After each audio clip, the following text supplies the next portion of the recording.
बच्चों के लिए कितना अच्छा घर बनवा दीजिए, आप उनके लिए कितनी जमीन खरीद दीजिए, आप उनके नाम कितना पैसा जमा कर दीजिए, लेकिन यदि आपने अपने बच्चों को शिक्षा नहीं दी, यदि आपने अपने बच्चों को पढ़ाया नहीं है, तो समझो आप अपने बच्चों के लिए कुछ नहीं कर पाए। आप बाकी कितना कुछ अपने बच्चों के लिए कर दीजिए, अगर आपने उनको शिक्षा नहीं दी, अगर आपके बच्चे अनपढ़ रह गए, अशिक्षित रह गए, तो समझो आप एक अच्छे माँ बाप हो ही नहीं सकते। अक्सर मैंने अपनी कुछ माताओं बहनों को कहते सुना है, हमारी माताएं बहनें कहेंगी, अरे जैसे हमारी कट गई वैसे इनकी क्यों कट जाएगी, और कहेंगी अरे सब अपनी अपनी किस्मत से कमाते खाते रहे, अब भगवान जन्म दिए हैं तो कहीं खाने का भी देते। मेरी माताओं बहनों, बच्चों को जन्म किसने दिया? आपने। बच्चों को जन्म किसने दिया? आपने। तो भाई बच्चों को अच्छी शिक्षा दे करके, अच्छे संस्कार दे करके उनके अच्छे भविष्य का निर्माण करना ये माँ बाप की ही जिम्मेदारी है। उनको भाग्य और किस्मत के सहारे मत छोड़ो, क्योंकि बच्चों के भाग्य और किस्मत को लिखने वाला कोई और नहीं, माँ बाप ही होती है। आप जैसा चाहे अपने बच्चों के भाग्य का निर्माण कर सकते हैं। इसलिए बाबा साहब का पहला मूल मंत्र आप अपने जीवन में लागू करें, अपने बच्चों को अच्छी से अच्छी शिक्षा दिलाने का संकल्प करें। भाई बाबा साहब अम्बेडकर का दूसरा मूल मंत्र है संगठित रहो। वैभव बाबा साहब का दूसरा मूल मंत्र क्या है? संगठित रहो। बाबा साहब ने ऐसे ही नहीं कह दिया संगठित रहो। माताओं बहनों, जिस घर में, जिस परिवार में एकता और संगठन नाम की चीज होती है, वो घर, वो परिवार हमेशा उन्नति, तरक्की, विकास की ओर बढ़ता जाता है। जिस गांव में एकता और संगठन नाम की चीज होती है, वो गांव हमेशा उन्नति, तरक्की, विकास की ओर बढ़ता है। जिस जिले में, जिस प्रदेश में, जिस देश में बहनों एकता और संगठन नाम की चीज होती है, वो जिला, वो प्रदेश, वो देश हमेशा उन्नति, तरक्की, विकास की ओर बढ़ता जाता है। लेकिन देश की बात क्या कही जाए, भाई प्रदेश की बात क्या कही जाए, जिले की बात क्या कही जाए, अरे गांव की बात क्या कही जाए। आजकल तो ऐसा माहौल है कि भाई भाई में संगठन नहीं। एक घर में, एक परिवार में संगठन नहीं है। भाई भाई भी आपस में लड़ रहे हैं, भाई भाई भी एक दूसरे से दुश्मनी करके बैठे हैं, और हम कहते क्या है कि हम तो बाबा साहब के अनुयायी हैं, हम तो जय भीम वाले हैं। अरे आप कैसे जय भीम वाले हैं भाई? बाबा साहब ने कहा संगठित रहो, पूरे बहुजन समाज को एकता के सूत्र में बंधने का संदेश दिया बाबा साहब। लेकिन हम तो एक घर में, एक परिवार में ही संगठित नहीं हो पा रहे, तो हम फिर कैसे जय भीम वाले कहे जाए? माताओं बहनों बंधुओं, बाबा साहब ने ऐसे ही नहीं कह दिया संगठित रहो। संगठन में बहुत बड़ी ताकत होती है, और संगठन में कैसी ताकत होती है?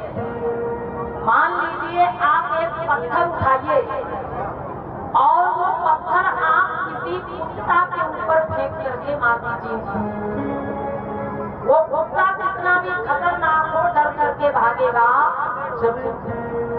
आप वही पत्थर उठाइए और एक बिल्ली के ऊपर फेंक करके मार दीजिए, पहले वो बिल्ली भी डर करके भागेगी जरूर। पत्थर वही है। आप कुत्ता को मारेंगे, कुत्ता भाग जाएगा, बिल्ली को मारेंगे, बिल्ली भाग जाएगी।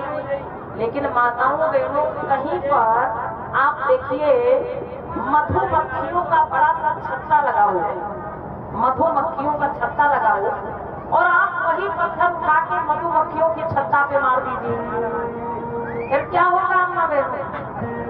मधुमक्खियां घर करके भागेंगी? अरे भाई वो आपको भगाएंगी, और कब तक भगाएंगी? जब तक वो बदला ना ले ले।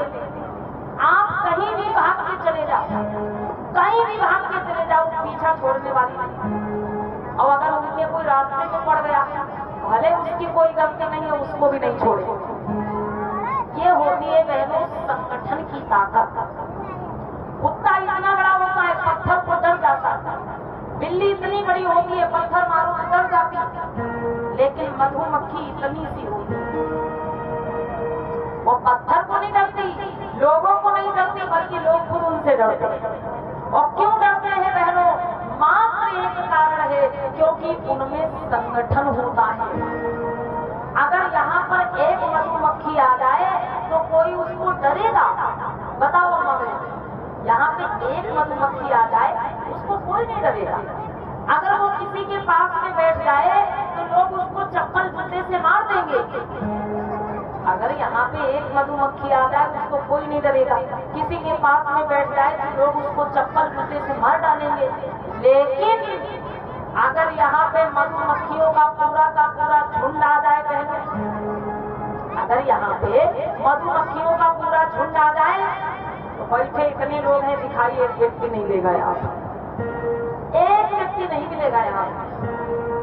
ये होती है संगठन की ताकत, ये होती है संगठन की पावर बहनों। इसलिए बाबा साहब ने कहा कि संगठित हो जाओ, आपस में भाईचारा स्थापित करो, आपस में एकता कायम करो।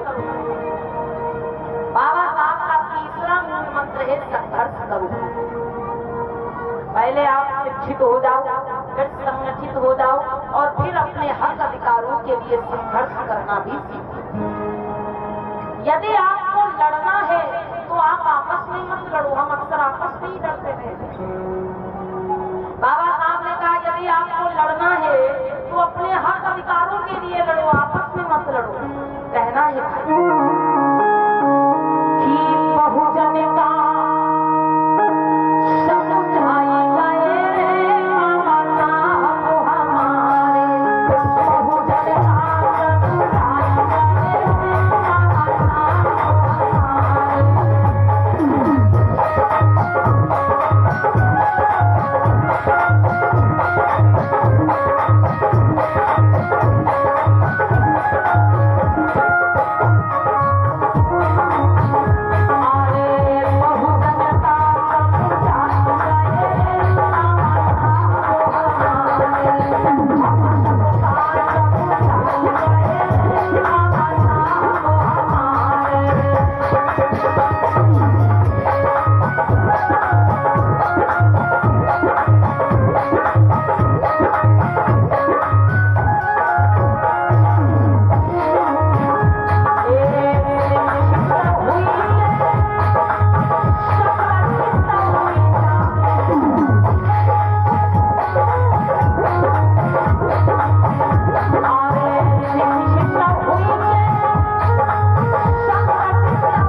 अमर हैं, अमर हैं। बोलिए